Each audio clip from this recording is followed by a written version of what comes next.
যুদ্ধ নয়, শান্তি চাই, ভারত সরকারকে অনুরোধ করলেন বুদ্ধ ভিক্ষুরা। যুদ্ধ বা হিংসা কোনো সমস্যার সমাধান নয়, তাই যুদ্ধ বন্ধ করে মানুষের জীবনে শান্তি ফিরিয়ে আনতে শান্তির বাণী প্রচার করেছিলেন গৌতম বুদ্ধ। আজকের দিনে যেভাবে বিশ্বজুড়ে মানুষ হানাহানি, হিংসা, যুদ্ধে সামিল হয়েছেন, সেখানে গৌতম বুদ্ধের দেখানো পথেই একমাত্র শান্তি ফিরে আসবে বলে মনে করেন বুদ্ধ ভিক্ষুকরা। তাই বুদ্ধ জয়ন্তীতে বিশ্ব শান্তির জন্য প্রার্থনা করলেন দেশ বিদেশের বুদ্ধ ভিক্ষুরা। বন্ধু জয়ন্তী উপলক্ষে কলকাতার মেয়র রোডে সিদ্ধার্থ ইউনাইটেড সোশ্যাল ওয়েলফেয়ার মিশনের উদ্যোগে 2569তম ইন্টারন্যাশনাল বিশাখ ডে পালন করা হয়। এই উপলক্ষে বিশ্ব শান্তির উপর এক আলোচনা সভায় অংশ নেন বুদ্ধ সন্ন্যাসীরা। পশ্চিমবঙ্গ বুদ্ধ জয়ন্তী উদযাপন কমিটির সভাপতি ডক্টর বুদ্ধপ্রিয় মহাথেরো বলেন, সোমবার বুদ্ধ জয়ন্তী, তাই দুদিন ধরেই তারা বুদ্ধ জয়ন্তী উদযাপন করেছেন। রবিবার বিশ্ব শান্তির উপর আলোচনায় দেশ বিদেশের বুদ্ধ সন্ন্যাসীরা শান্তি স্থাপনে গৌতম বুদ্ধের বাণী আরো সাধারণ মানুষের মধ্যে ছড়িয়ে দিতে বলেন। আজকে 2569তম বুদ্ধ জয়ন্তী বা পৃথিবীতে এটাকে বিশাখ ডে হিসাবে পরিচিত।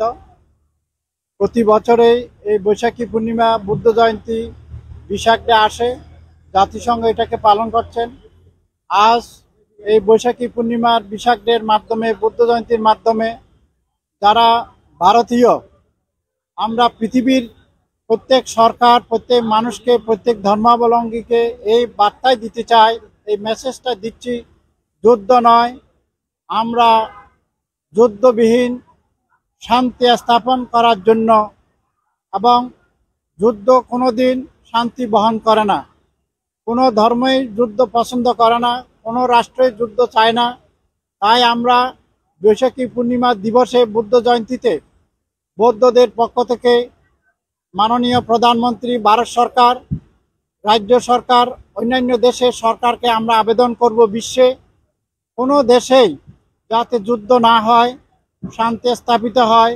মহামানব গৌতম বুদ্ধের বাণী, অহিংসার বাণী, নন ভায়োলেন্সের বাণী, এবং আমাদের ভারতে যুগে যুগে রামকৃষ্ণ দেব থেকে স্বামী বিবেকানন্দকে অনেক মহাপুরুষের আবির্ভাব, প্রত্যেকেই যুদ্ধের বিরুদ্ধে তারা বাণী দিয়েছেন। তা আসুন আমরা ভারত সরকারকে আবেদন করি, যুদ্ধ না করে শান্তি স্থাপনের মধ্য দিয়ে কি করে সব দেশের নাগরিকেরা শান্তিতে বসবাস করবে। তার অর্থ এই নয় কোনো সন্ত্রাসীকে ছেড়ে দেওয়া হবে। প্রত্যেক ধর্মই বলেছেন সততার দ্বারা, দৃঢ়তার দ্বারা, সাধুতার দ্বারা এবং অহিংসার দ্বারা এগুলোকে দমন করতে হবে। শুধু মারপিট করে, হত্যা করে কোনোদিন এগুলো দমন হয় না। যুদ্ধের দ্বারা আরো যুদ্ধ বৃদ্ধি লাভ করবে, হিংসার দ্বারা হিংসা বৃদ্ধি লাভ করে। তাই অহিংসার মাধ্যমে, সাধুতার মাধ্যমে এবং সততা, সত্যের মাধ্যমে আমাদের ভারত যুগে যুগে জয়লাভ করেছে, আমাদের দেশের নাগরিক জয়লাভ করেছে। তাই আমরা আশা করব ভগবান বুদ্ধ প্রমুখ মহাপুরুষদের বাণীর মাধ্যমে আমরা শান্তির বার্তা স্থাপন করে ভারতের জনসাধারণ শান্তিতে থাকবে।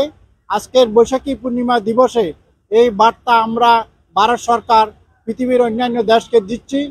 চলুন আমরা যুদ্ধ বন্ধ করে শান্তির পথে আসি, অহিংসার মাধ্যমে এবং শান্তি স্থাপনের মধ্য দিয়ে প্রত্যেকে আমরা শান্তি লাভ করি, এবং আমাদের ভারত সরকার আবার যুগে যুগে পৃথিবীতে মাথা উঁচু করে তারা প্রতিষ্ঠা লাভ করুক, এবং আমাদের ভারতের জনসাধারণ আবার সুখে শান্তিতে থাকুক। এটাই আজকে আমরা বুদ্ধ জয়ন্তীতে, বিশাখ ডেতে সকলের কাছে আবেদন এবং প্রার্থনা করে বাবা তু সাব্বা বাংলা। আমার নাম ডক্টর বুদ্ধপ্রিয় মহাথেরো, আমি সাধারণ সম্পাদক, Siddhartha united social welfare mission, ভারতীয় সংঘরাজ ভিক্ষু মহাসভা, এবং আজকের উৎসব কমিটির, পশ্চিমবঙ্গ বুদ্ধ জয়ন্তী সেলিব্রেশন কমিটির আমি সভাপতি, এবং আজকের এটার আমি পরিচালক। আচ্ছা, আপনি যেটা সঙ্গেহানা বন্ধ না করলে আলোচনার মাধ্যমে একবার, দুইবার, তিনবার, আমাদের মহামানব বুদ্ধ বলেছেন একবার বুঝাও, দুইবার বুঝাও, তিনবার বুঝাও। যদি তিনবারের মধ্যেও কাজ না হয়, তাহলে আমাদের ভারত যে শক্তিশালী দেশ, মহাপুরুষদের বাণী নিয়ে আমরা তাদেরকে বুঝাতে সক্ষম হব। আমি এটাই মনে করি যে যুদ্ধ করলে কেউ শান্তিতে থাকবে না। ওরাও জঙ্গির আত্মীয় স্বজন, জঙ্গি যে দেশে লুকিয়ে থাকে সেই দেশও শান্তিতে থাকবে না।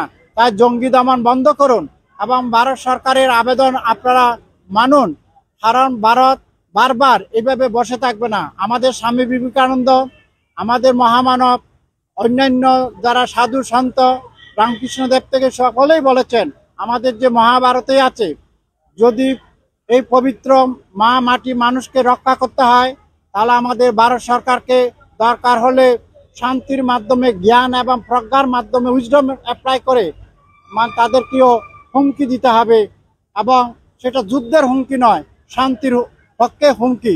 তাহলে হয়তো আমরা বিশ্বাস করি, ভারতীয়রা বিশ্বাস করেন, অহিংসার মধ্য দিয়ে, উইজডম অ্যাপ্লাইয়ের মধ্য দিয়ে এই শান্তি প্রতিস্থাপিত হবে।